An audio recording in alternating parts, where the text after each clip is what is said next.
What do you call the night before Halloween? If you're in most other parts of the country, you might not have a name for it. Here in New Jersey, we've got multiple names for the night before Halloween, and I'm going to tell you about 3 of them. You're not going to believe what you hear. This is a spooky edition of Monday Mornings with Mark. Hi, I'm your host, Mark J. Schmidt of RE/MAX Country and MoveMeMark.com, where I help you get the most out of the real estate market and your home. If you're new here, be sure to subscribe to our channel on YouTube and make sure you like us on Facebook so you don't miss out. So, a friend of mine from college named Mary was on Facebook the other day, and I saw she had posted about the night before Halloween, and she used a term for it that I don't use all the time. So I thought, wouldn't it be a good idea to kind of do a little research into the different terms that we use here and give you a little history of each one? And it's really interesting to learn about. So let's get started. The first term we're going to be talking about is Goosey Night. Now, Goosey Night is largely used in the areas of Passaic and Sussex counties. And the origin is kind of hard to pin down. A lot of people think that it might be because of the definition of the word goosey, saying that someone who's goosey is flighty or unreliable. There was someone who I saw online who had a very interesting theory that the term goosey comes from the term guising.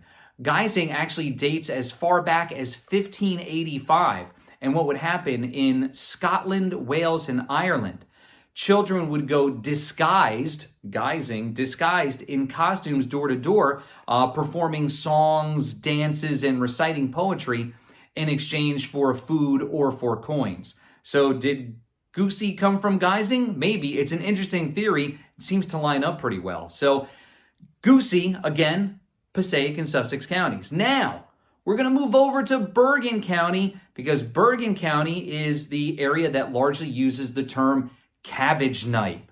Now, Cabbage Night is a very interesting term for the night before Halloween. It's got a very interesting history. It dates back to an old Scottish tradition. The night before Halloween, girls would go and steal a cabbage from their neighbor's yard. And then they would look through the leaves of the cabbage, much like someone might look through tea leaves and try to tell their future. They would look through the leaves of the cabbage and try to figure out what their future husband would be like. Now, here's the funny part. Once they were done looking through the leaves of the cabbage, they would then take those leaves and that cabbage and they would throw it against a neighbor's door and then run away. I mean, that's fantastic. Here you are fortune telling and then chucking vegetables at your neighbor's house. Isn't that great? That is Cabbage Night. So, in most of the rest of the state, we use what's known as Mischief Night. Now, the term Mischief Night actually came from Britain as far back as 1790. It wasn't until the 1930s and 1940s that we actually saw the term used here in newspapers here in the United States.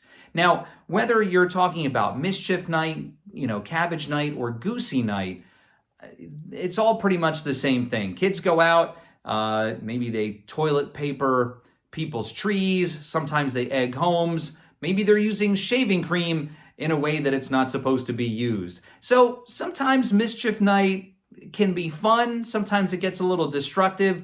What many municipalities have done to kind of clamp down on the destructive parts of it is to impose curfews on kids. So a lot of times they can't be out past 8 o'clock at night. But whether you celebrate Goosey Night, Cabbage Night, or Mischief Night, it's a lot of fun for everyone, and it's a wonderful Halloween tradition. Now listen, if you have questions about Halloween or questions about real estate, there is a fantastic resource. It's my website. You can find me at www.MoveMeMark.com. Thanks so much for watching. If you missed our last episode, I've got it right here for you. And here's another episode that YouTube thinks you should watch. If you haven't subscribed yet, make sure you hit that circle and subscribe so you don't miss out. And I'll see you next time for more Monday Mornings with Mark. You have a great week.